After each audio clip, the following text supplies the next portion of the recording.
Hi, everyone, and welcome to the Nairobi Ideas podcast, a podcast that gives a public platform to the Africans changing the world with their big ideas. Nairobi Ideas podcast is brought to you by the Mawazo Institute, a Nairobi-based research organization focused on female thought leadership and public engagement with research. I'm your host, Dr. Rose Mtiso, the CEO of the Mawazo Institute. Thanks for joining us for a special edition of the podcast. Today, we're joined by Michael Waiyaki, who is the co-founder and CEO of the Miti Alliance and a board member of the Young Scientists Kenya, which is the organization he's representing today. So Young Scientists Kenya, or YSK, is a platform for young people from across Kenya to demonstrate their innovation and showcase their scientific talents. YSK is based on the premise that a wealth of talent and potential for innovation exists within Kenya. YSK is also one of the leading organizers for the 8th National Science and Technology Exhibition Week, which is taking place in Nairobi at KICC from August 3rd to 7th. Hi, Michael. Thanks for joining us. Thank you for having me. All right. So tell us a bit about YSK. Who are you? What are your origins? What do you do?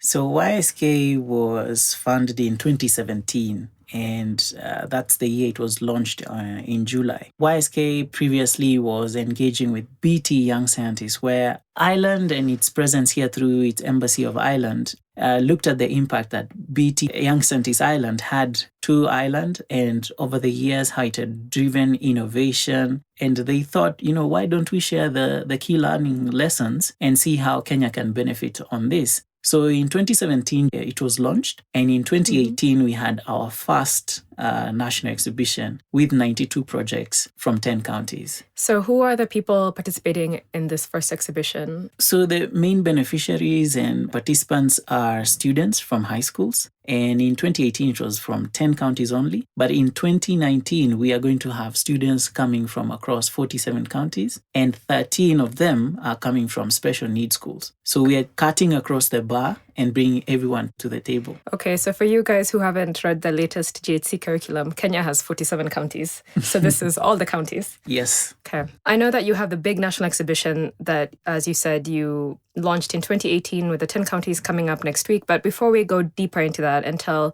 our listeners more about what that will entail, I want to hear a bit more about what YSK does beyond the annual exhibition. YSK year begins with outreach. And outreach begins in January because we know we can get into the schools between first term and second term. We can get into the schools where we go out to the schools, bring mentors who are in the sciences and also special skilled people, entrepreneurs. And we have sessions with high school students in the various counties. And during these outreaches, we showcase science. We showcase what it takes to be a scientist, to be an engineer, to be an innovator. And we have breakout sessions with them showcasing robotics, drones, chemistry made fun. And Blazed by Safaricom, who have sponsored us, they have this gaming, they have silent disco. So we do a lot of fun with science to make it interesting to them. That's really, really fun. I suspect that the silent disco is probably more popular than the chemistry. But I'm glad that you have a mix of activities. Next week, YSK is hosting its second exhibition. We hear that there'll be over 10,000 attendees expected to show up at KCC to see what these kids have been up to. Can you tell us a little bit more about who are the students? What are their projects? What will happen during this exhibition week? So in this year's exhibition, we'll have 235 projects and 430 students. So that means that each project has 2 students presenting, and they will be represented from the 47 counties. So what we are doing is that the projects that have come in are coming from the technology category. There's the biological, there's social and behavioral sciences, and chemical, physical, and mathematical sciences. So I wouldn't say much right now because the projects are being reviewed for IP because we need to protect the projects. But what I can say is that they are very interesting, innovative projects that are geared towards solutions for the country. That's really, really exciting. So listeners, please go out to KCC next week. I hope that your curiosity has been sparked. And please, when you go see these projects, don't steal these kids' IP, respect their innovative ideas, but do spread the word. Here at Nairobi Ideas, we really get excited about innovation and new takes on doing things, especially things that can have an impact here in Kenya and in Africa at large. So I know you can go into a lot of details about this year's projects, but maybe you can share some of the more exciting projects from last year or in the course of your outreach, some of the most interesting ideas that you've seen circulating. I think the three amazing ideas were, of course, the winners did have amazing projects. The winners was Wilson and Abdi from Nakuru High School, who had a solution on how to check on our energy and to get updates on our phones when we're using too much energy at home and how you can reduce that. And I thought that was fantastic because we've been crying about our bills being so much. But the other interesting one was from these two girls from Marsabit. So Marsabit town was a bit polluted, and they decided to collect all the plastic and then get some sand, because there's a lot of sand, because Marsabit has a dry and a really green area. So they got sand and made bricks out of the plastic and the sand. And I thought that was really innovative. And one last one that I can add was still a school close to the border in Moyale that had a problem with water, and they got a solution on how to purify. How do the students come up with these projects? Do they have mentors? Are there teachers involved? Like, what is a general process by which students kind of go from ideation to the project that we then see at the exhibition? At the start of the year, we have the Kenya Science and Engineering Fair that commences. And we also have at least maybe 5 or 6 science competitions happening across the country. At the start of the year, students start working on their science projects. So they have science teachers. There are STEM schools across the country. There are 102 at the moment, and we're hoping they will be increased. But also what we try to do is we link them to mentors from various universities that are close to their schools or to their counties. And these mentors help to beef up or farm up their projects in preparation for YSK and in preparation for all science competitions. But most importantly, what happens is that these students, they're really interested in the sciences. For us, it becomes easier when we have students who are very interested. And once we visit the school for outreach, they're even more interested to participate in sciences. That's really, really cool. You know, I'm an alumna of the National Science Congress. Back in the day, I remember I took part up to the national level, and I'm very jealous that we didn't have YSK in those days. So after the dust has settled from the exhibition next week, what kind of downstream impacts or broader outcomes do you expect? You know, in the long run, what do we want to see from the kids that you're engaging in this program? Maybe a step back is to look at what BT Young Scientist Island has achieved, and to see something like last year, they had so much success with the winners who came up with, biological solutions. And in fact, one of the alumni founded Stripe. Oh, wow. The payment app. Yes. That's awesome. So you can imagine that the support that they are getting in their country and the goodwill that comes with their president and all their ministers is a goodwill that we are hoping as well in this country. And we're happy that the president is joining us. So President Uhuru Kenyatta will be opening the ceremony, exhibition. That's awesome. So we are very happy that he's joining us. The cabinet secretaries are on board, and the CS of education is really supporting this. It's really exciting to see that there's buy-in. And if we can support these students, especially incubating the ideas. So maybe on incubating ideas, I can say like Strathmore is interested to work with these students. Kenya Power wants to work with the last year's winners. We have a few innovators who want to support, but also it's a call to private sector, really. Some of these students need support, and they need internship to learn more about what they can do to scale their ideas. And I think in Nairobi, we're building that culture of hubs, but we also need to see these ideas come to life. I'm really glad to see all the high-level buy-in from government and from different officials, and that you're already having some private sector players coming on board. This ties into my next question, which is, in Kenya, there's a lot of chatter about empowering youth, and especially leveraging STEM to create opportunities for them. I'm really impressed that what you're describing is real outcomes in action, but often what we see is just talk. And so based on your experiences as YSK working on the ground, engaging students on the ground, and then connecting them up with decision makers, with the private sector at the exhibition level, what would you say are some of the key lessons you've learned about how we can really realize our ambitions for turning Kenyan youth into innovators, into problem solvers, into engaged citizens with bright futures? That's a good question. In 2018, when we were doing the outreach and we went back to work on the student projects, I was really excited to see some of the students come back. And they came back and said, "Hey, Michael, I'm really grateful for the time that you took to come to our school." When I look at that and I look at the other schools that don't have facilities, don't have laboratories, up to this date, some schools are not well equipped.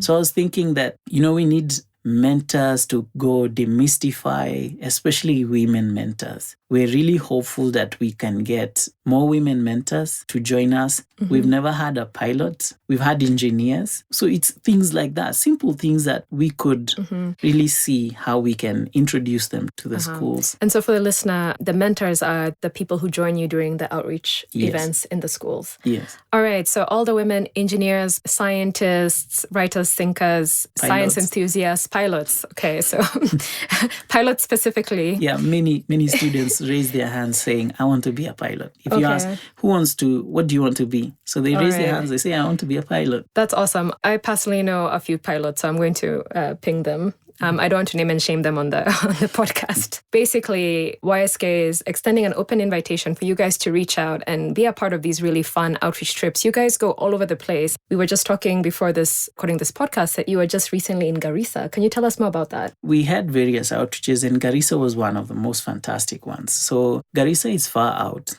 and often left out. But when we arrived there, and it's more of a Muslim county, and all these students were so interested in science, so excited about what they saw and all these questions that they had for the mentors. And for us is to see that any other community, Christian, Muslim, traditional, wherever you are in this country, you are entitled to STEM. STEM must be made accessible to all students. Let's give them the opportunity wherever they are so that they are able to explore that opportunity that they have. I'd encourage everybody to see our video on YouTube of Garissa and how exciting it was. And for us is to have more of those. We've been to Turkana, we've been to Mandera, Wajir, and all these counties. There's so much that needs to be done. And that's why we're asking everybody to join hands with YSK as we try and make sure that everybody understands what science is and it's demystified, because everybody thinks that science is super impossible. This is so awesome. And I'll just say, I'm not a pilot, but I hope that I can join you guys next year. I promise to bring one pilot with me. I'll force one of my friends. Before we let you go, Michael, it's a podcast tradition here at Nairobi Ideas to ask our guests about their big idea. And so what is the world you dream of? And how does your work help realize this? First of all, with YSK is to look at where we are as a country. We're talking about the Big Four agenda. We've talked about Vision 2030. We know the issues we have. We know about our corruption issues. We know about our integrity issues. And really, we are presenting a face to these young minds. So it's us who are shaping them. And why mentorship is key, and it's mentorship in all aspects, in what we are doing in the schools, in what we are doing in science, in what we are doing with Miti in terms of caring for the environment, in terms of planting and growing trees. So it's really showing being humane, being human enough to understand that you're not doing this only for yourself, but you're doing it also for others. This is a mantra that I believe in terms of, like, if we have to talk about developing this nation, we have to be ready to pay the price. We have to be ready to go to the farthest county that has never had a laboratory and start trying to see how they will understand science, because they will eventually do the same exams that someone who has been exposed to a laboratory will do. And we are thinking that all of them will have equal playing field. So when I think about the vision and the mission and the goal is that when we make STEM accessible to all, we're going to start having a revolution of ideas and platforms that are going to arise. Imagine if we have more innovations just like M-Pesa, and, people coming up with ideas that are going to transform Kenya for the better. We are preparing ourselves for the next 10 years or 15 years that some of the ideas that pass through YSK, just like in Ireland, some of them are going to be life transformational in terms of biotechnology, in terms of artificial intelligence, in terms of Stripe kind of examples. You see, that's like an M-Pesa. Yeah. So it's to look at Kenya in the next 10 or 20 years and see that if we prepare the young mindsets now, they will help us, they will allow us to embrace the future that we don't know of, but we'll have prepared them early enough. I love this. This is so inspiring, Michael. And I love how what you're saying kind of boils down to the idea of humanizing all of this work, the work of development, the work of STEM capacity building, the work of conservation and planting trees with Miti. All of this is about the people at the center of it and unlocking their potential and creating an enabling environment for their futures. And then those people will go on to do above and beyond. I love that idea. And this is truly the idea that fuels the work we do at Mawazo Institute also in terms of investing in the potential of young women and young people in research and beyond. These kind of multiplier initiatives are really the future for Kenya. And we really congratulate you on the work you're doing, both at YSK and also with Miti Alliance in terms of tapping into new ideas and new ways to conserve the environment through tree planting and other efforts.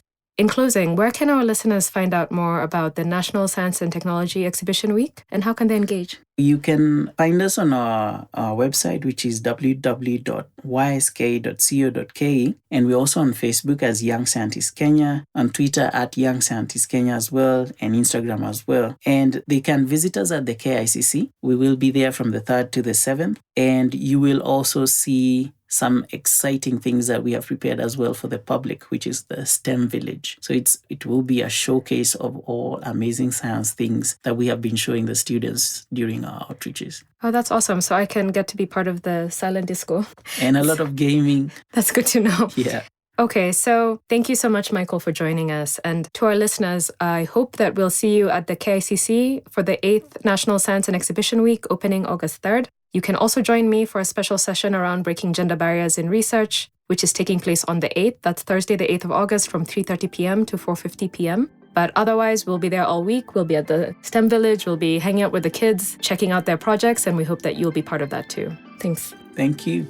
If you want to listen to this episode again, or if you want to hear more from the Nairobi Ideas podcast in the future, you can find us online permanently at www.mawazoinstitute.org/podcast. You can also subscribe to the Nairobi Ideas podcast on iTunes, Google Play, SoundCloud, Stitcher, YouTube, or wherever you get your podcasts. From all of us here at the Mawazo Institute, bye and keep it nerdy.